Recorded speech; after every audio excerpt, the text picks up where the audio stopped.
Buenos días compañeros, el día de hoy les vengo a hablar sobre la teoría de la densidad del funcional. Para los que no me conocen, mi nombre es Carlos Mario Molina Pérez. ¿Qué es la teoría de la densidad del funcional?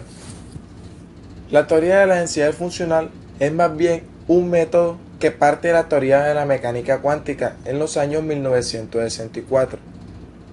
Fue un método propuesto por estos tres personajes de la química como Heisenberg, Kohn y Lichamp. Ellos propusieron unos teoremas y ecuaciones que permitieron resolver la ecuación de Schrödinger de una manera muy sencilla. ¿Qué es la teoría de densidad funcional?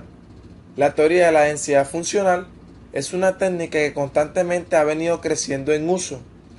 Cada vez que se revisan citaciones para cálculos o procedimientos de muchos materiales propuestos, por lo general se puede observar que se cita mucho la teoría de la densidad funcional como una herramienta para corroborar los resultados experimentales. Entonces, se podría decir que hoy en día es un estado del arte por medio del cual se hace comprobaciones experimentales por medio de teorías. El principal objetivo de este método es poder describir el comportamiento de los átomos y de las moléculas por medio de las ecuaciones de Schrödinger. Tenemos que tener en cuenta que la solución de esta ecuación es aproximada debido a que requiere de mucho tiempo de cálculo para poder encontrar soluciones bien precisas. Ahora vamos a hacer unas precisiones al método. Primero que todo, debemos especificar que la teoría de la densidad funcional en realidad no es una teoría, es un método o una técnica que parte de la teoría de la mecánica cuántica, porque no se puede decir que existe una teoría dentro de otra teoría, porque esa misma teoría viene siendo la teoría en sí. Otro punto que tenemos que tener en cuenta es que también debemos especificar que se llama la teoría de densidad funcional, pero que se hable de funcional no se habla de que un solo funcional en singular, sino que hay muchos tipos de funcionales que han sido construidos a lo largo de la existencia de la técnica y que sirven para diferentes cuestiones dentro de lo que hoy es el mundo de la investigación de los materiales, en el cual podemos ver reflejado de que tiene varias funcionalidades y no un solo funcional. Bueno, ahora en esta lámina vamos a comenzar a hablar de la ecuación de Schrödinger. La ecuación de Schrödinger y su solución es el objetivo principal de esta técnica. Hay que tener en cuenta cuando estamos hablando de un átomo, estamos hablando de un objetivo físico que interactúa de muchas formas con su entorno. La cantidad de soluciones que pueda tener esta ecuación depende muchísimo de los cuerpos que estén intercambiando con el átomo. Por ejemplo, si hablamos específicamente de nanoestructuras como los nanotubos o los nanoanillos, estas estructuras pueden llegar a tener una cantidad muy amplia de átomos. Entonces podemos decir por esta razón que al tratar con la ecuación de Schrödinger estamos tratando con un problema de muchos cuerpos. Entonces en la lámina les traigo tres ejemplos que a partir de Avanic, que es un código que se implementa para hacer DFT, se calcula la velocidad del sonido en el manto de la Tierra con una transición de un aislante metálico y las propiedades dinámicas de un benceno. Aquí lo podemos observar las tres figuras. Ahora les vengo a hablar sobre la forma general de la ecuación de Schrödinger, que es como la parte de la teoría de la mecánica cuántica. Es importante ver en la ecuación las sumatorias donde n es el número de átomos. Entonces, entre, entre muchos más átomos haya, mucho más compleja va a ser nuestra solución. Pero lo que realmente nos importa es que podemos encontrar el sentido físico de esta ecuación, que es básicamente calcular la probabilidad de que un electrón se encuentre en la posición específica de R. Entonces puede ser visto como la densidad de electrones en una nube electrónica en un lugar del espacio. Entonces nos va a servir para construir el método de la densidad funcional. Para hablar del método de la densidad funcional, primero vamos a hablar de qué es un funcional. Un funcional es una función que depende de funciones. Como ya todos sabemos que es una función, que es una ecuación matemática que tiene dos variables, una independiente y otra dependiente. En la diapositiva podemos encontrarnos la forma más básica de una ecuación cuadrática, donde la función depende de una variable que es x. Ya después, si reemplazamos los valores de x por número, pues vamos a obtener un resultado numérico. Un funcional se puede tratar de una manera similar, pero en este caso, cuando estamos hablando de funciones, lo que varía no es una variable, sino lo que va a variar es una función. El funcional viene definido por funciones, por eso es que se decía que un funcional es una función de funciones. Acá les traigo un pequeño ejemplo en el cual la aplicación de un funcional, donde se aplica en una ecuación cuadrática para resolver un funcional muy básico. Pueden ver el ejemplo. Ya después de que tenemos introducido el término funcional y después de haber comprendido cómo funciona esta palabra y cómo se incluye dentro de la teoría de la densidad funcional, debido a que no es una sola función, sino de que hay muchas funcionales. Bueno, ahora vamos a hablar de la teoría de la densidad funcional. La teoría de la densidad funcional nace de los dos teoremas que propusieron Kohn y Heisenberg en el año 1964. El primero, que habla de que la energía en el estado base desde la ecuación de Schrödinger es el único funcional de la densidad electrónica.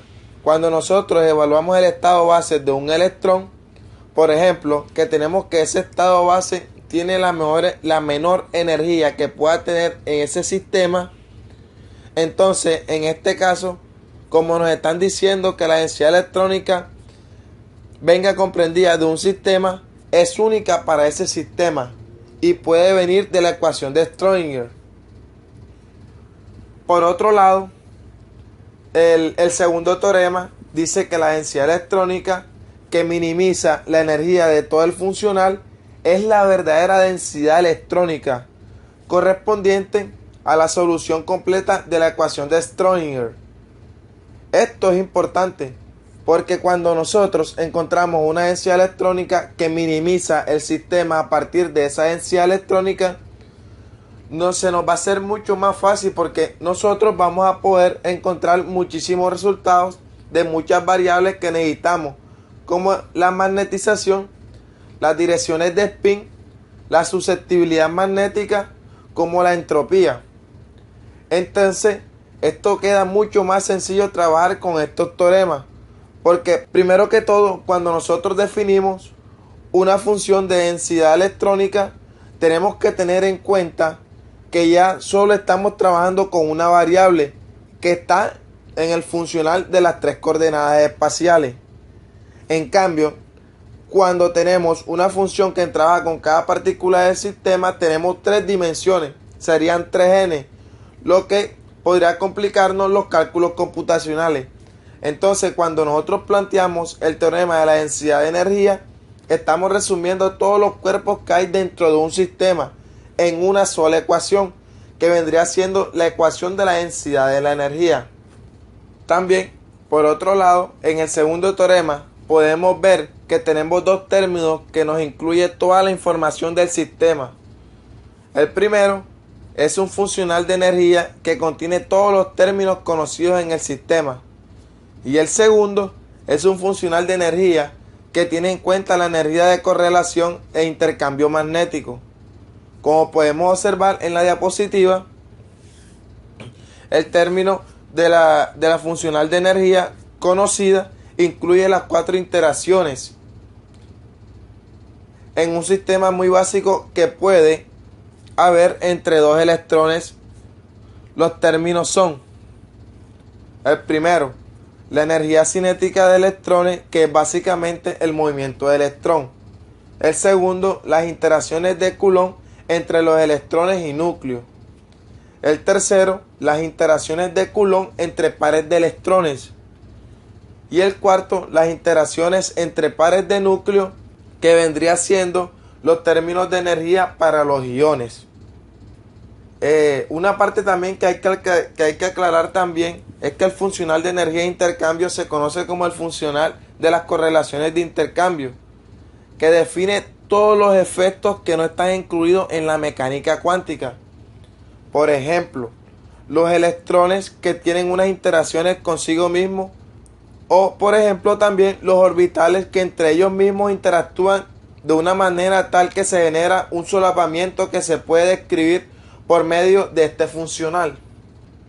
Pero estos dos teoremas propuestos por Kohn y Heisenberg encontramos un problema pequeño, y es cómo definir esa densidad electrónica, porque ya tenemos en función de pasar la ecuación de Schrödinger a un funcional, pero también necesitamos una forma para poder definir esa densidad electrónica.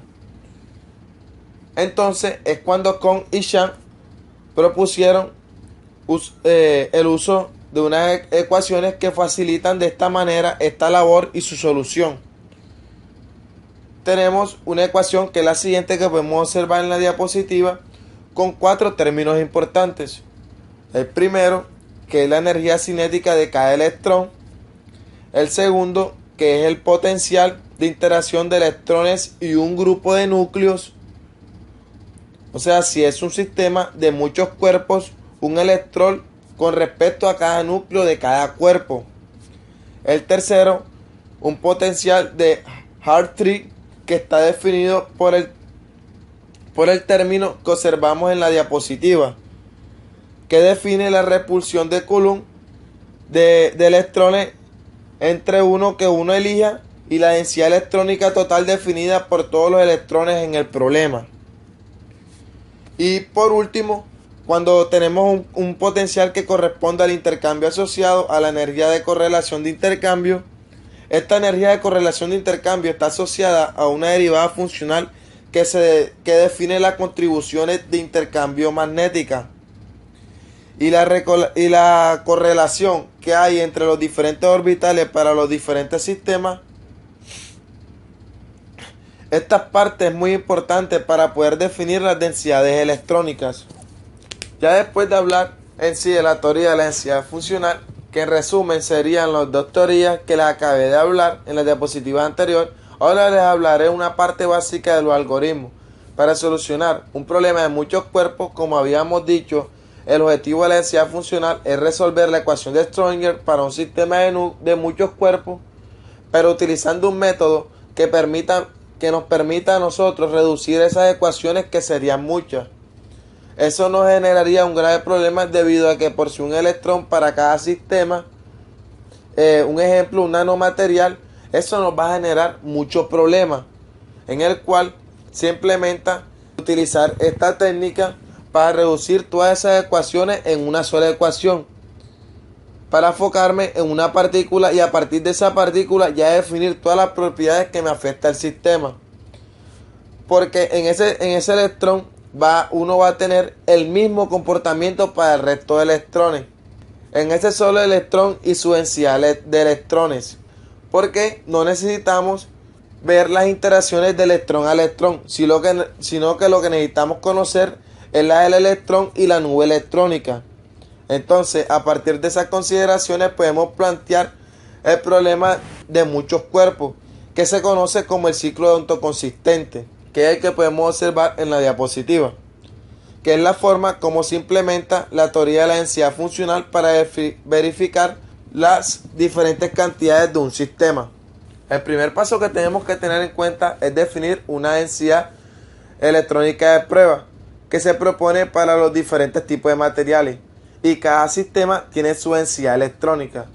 El segundo paso, proseguimos a resolver las ecuaciones de Kohn y Chang y encontrar la función de onda para un solo electrón.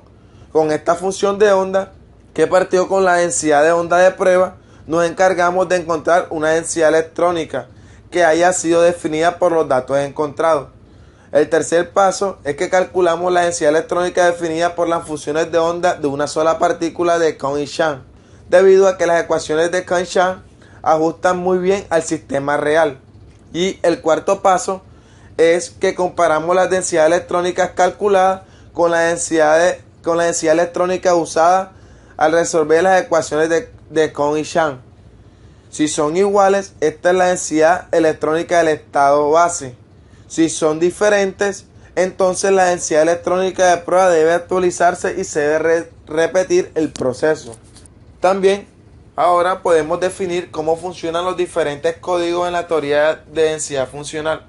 Básicamente, para implementarlo en cualquier código que se utilice, hay que describir una celda prioritaria, una celda primitiva y sus diferentes posiciones atómicas, para así poder ensamblarle un potencial cristalino periódico, que es más bien conocido como el pseudopotencial real, que se requería de muchas funciones de onda para ver cómo es realmente en un sistema que podría decirse que es casi infinito. En cambio, una función de onda de un sistema es la superficie de onda que lo componen. Entonces, entre más funciones de onda tenga yo para escribir esa función de onda general, pues más preciso va a ser, voy a conseguir mi cálculo. Por eso es que se llama pseudopotenciales.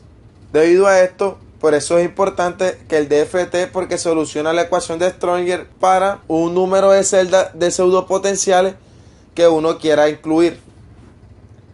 Y el tercero, el uso de una función de onda de entrada para que genere una densidad de carga inicial y el potencial de detención. También podemos ver en cuenta lo que los DFT no hacen con precisión. El primero, que no se calculan los estados excitados de electrones debido a que siempre trabajamos con el estado base.